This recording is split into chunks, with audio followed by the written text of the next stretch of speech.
Quand on est contraint par 2 minutes de sujet dans un JT où ça va très vite, dans de l'actu, on va dire un peu plus chaude, c'est quoi un bon sujet? Comment on fait pour quand même être transversal et faire passer la compréhension de la complexité écologique? 2 minutes, vous êtes large. À la radio, un papier, c'est 50 secondes, C'est vrai. voire 1 minute 10. Ouais.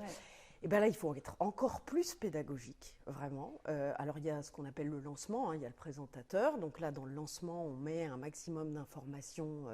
Par exemple, je ne sais pas si c'est un nouveau rapport qui sort, c'est le présentateur qui donne le nom du rapport, etc. Et il faut que les papiers soient anglais. C'est ce qu'on appelle choisir un angle. Tous les journalistes savent ça.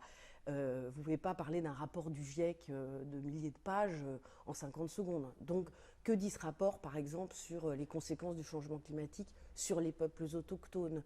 Et à ce moment-là, on rappelle ce que c'est les peuples autochtones, pourquoi le changement climatique les impacte, et on donne 1 ou 2 exemples concrets. Mais il faut être très efficace dans sa hiérarchie de l'information et beaucoup de l'anglais pour ne pas se disperser et que les gens retiennent une information claire et qui soit vraiment retenue, quoi. C'est ça qui est important.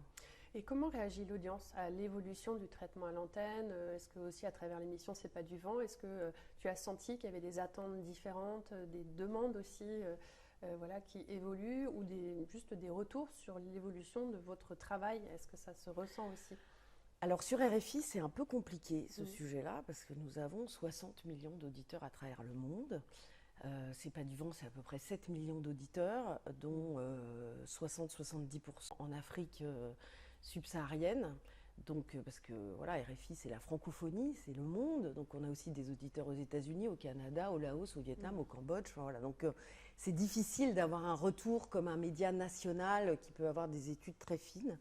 Par contre, ce qui est certain, c'est que sur les réseaux sociaux, qui sont RFI, on a à peu près 30 millions de followers sur tous nos réseaux. On a beaucoup de succès sur les sujets environnementaux. On voit que ça intéresse énormément. Les gens veulent en savoir plus, veulent comprendre. Ils aiment beaucoup justement les initiatives positives, ceux qui font, en fait, au-delà des constats.